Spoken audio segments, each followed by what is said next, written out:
Good afternoon and welcome to the latest video in the beginner section of All Access Plays. I am Frank and I run and host a network of peer support mental health groups, and these videos are part of projects aiming at reaching a wider audience and potentially garnering support for the work that we do.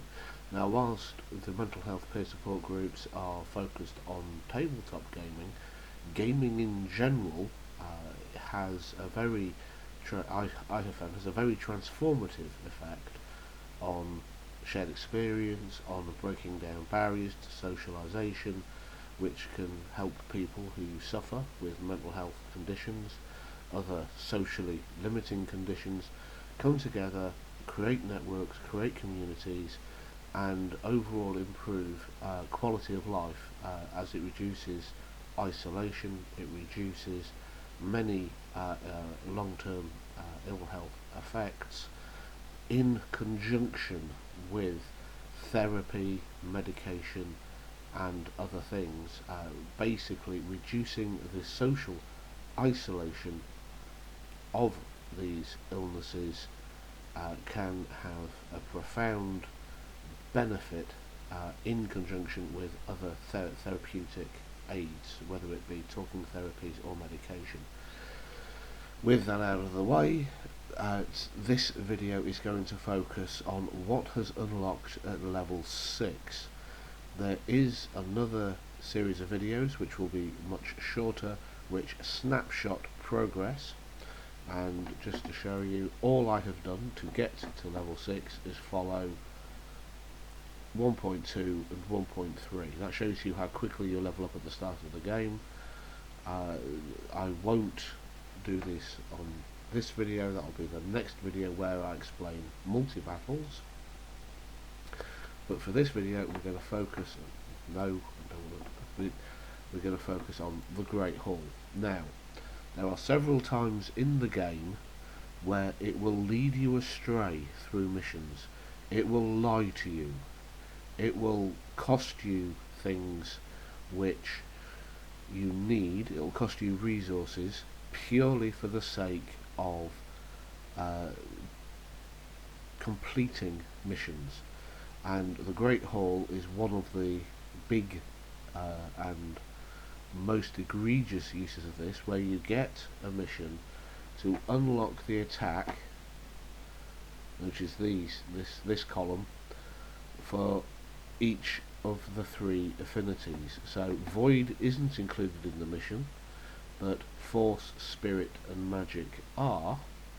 Now the thing is, the reason why this is leading you astray is this will only benefit attack champions.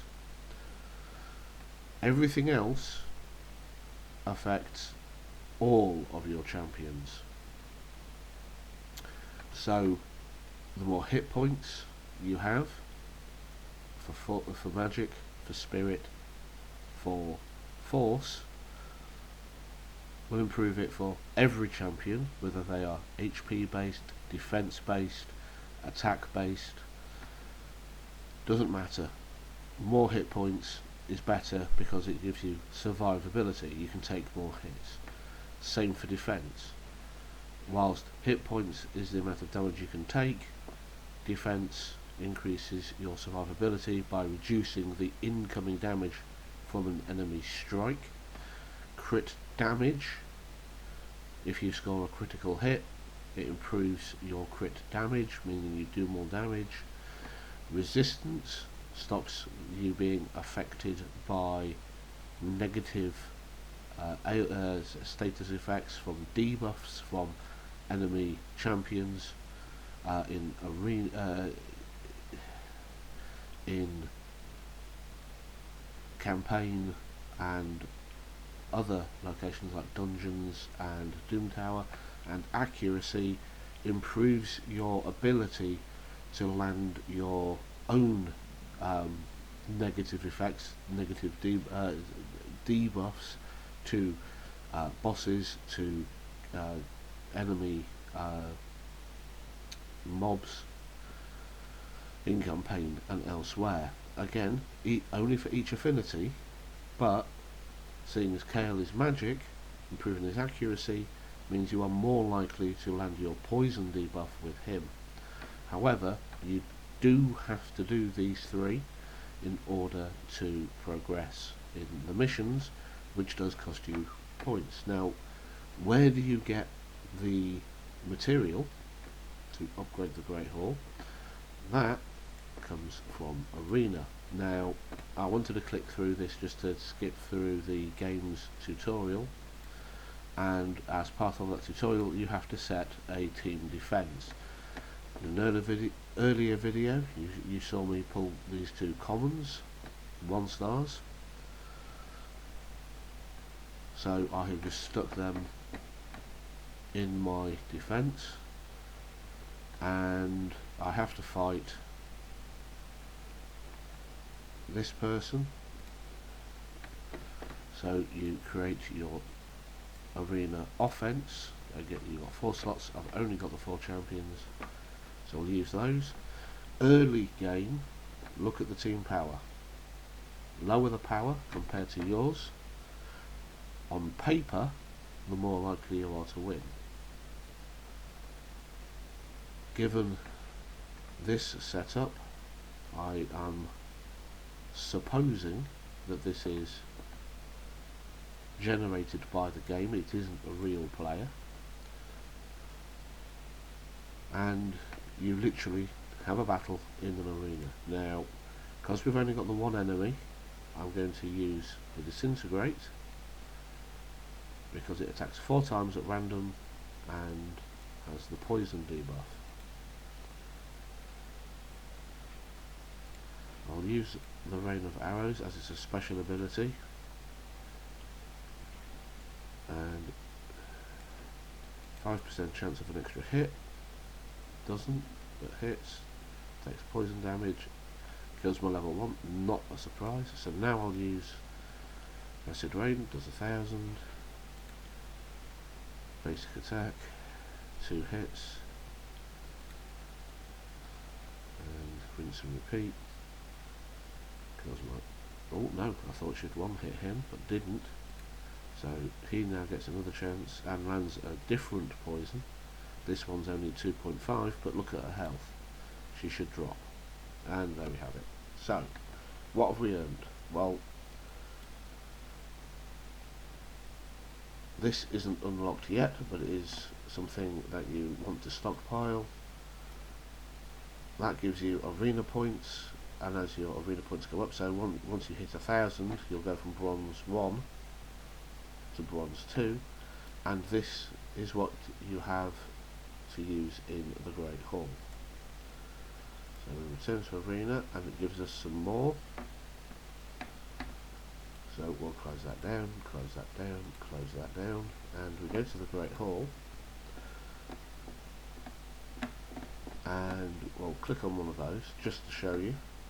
We have 1, and you require 50.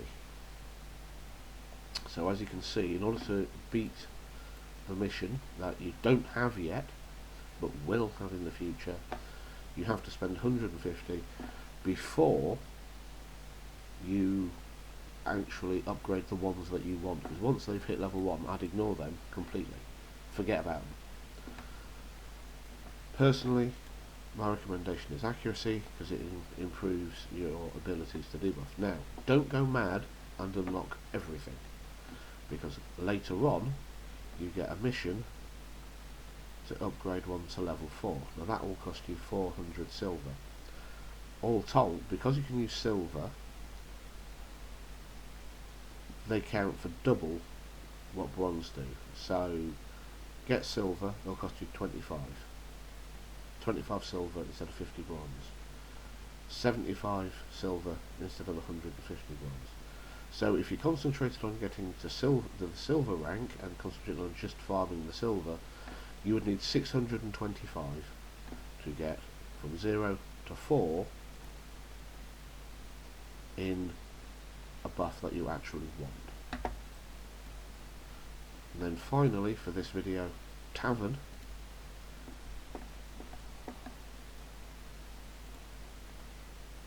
Not a good idea unless you are only sacrificing grey and green champions, 1 and 2-star champions.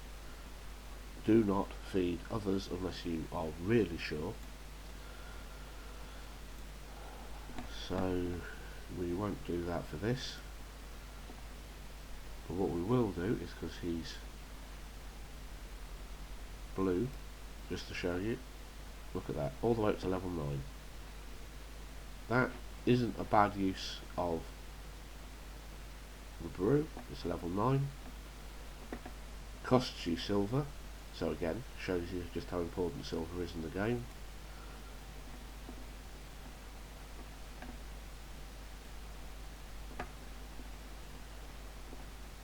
And you can do other things, upgrade rank. Now again, look at the tutorial.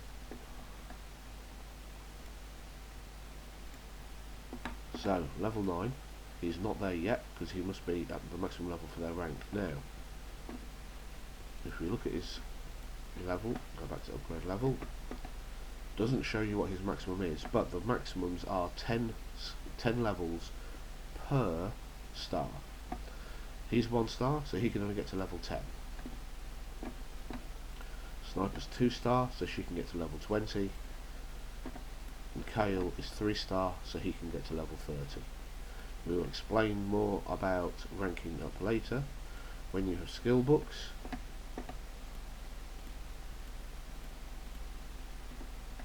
you can upgrade skills. So if we look at Kale, you don't have any tomes of duplicate champions, but you can see 1 of 6, 1 of 5, 1 of 6. For each of those, randomly, you can upgrade their skills using tomes or duplicates. However, be very, very careful, because sometimes you'll want to have more than one of a specific champion, because that will allow you to do different things in the game, so focus on tomes. However, never sacrifice. We will go into tomes on a different video, and when you do the potion keep, you can change the colour of their star from gold to purple. This has extra benefits. Sometimes it's just stats, sometimes it's abilities as well, but we'll cover that later. So that's the Tavern and the Great Hall. Thank you for watching. If you want to learn more about what we do, you can go to allaccessgames.co.uk, where we have the information on the groups. Hopefully we will have an update soon where you can donate, and when we do that, we will then let you know how you can impact our services in more than just generating views and comments for the channel, and subscriptions if you are so inclined. Thank you very much for your time, and I hope you have a good evening.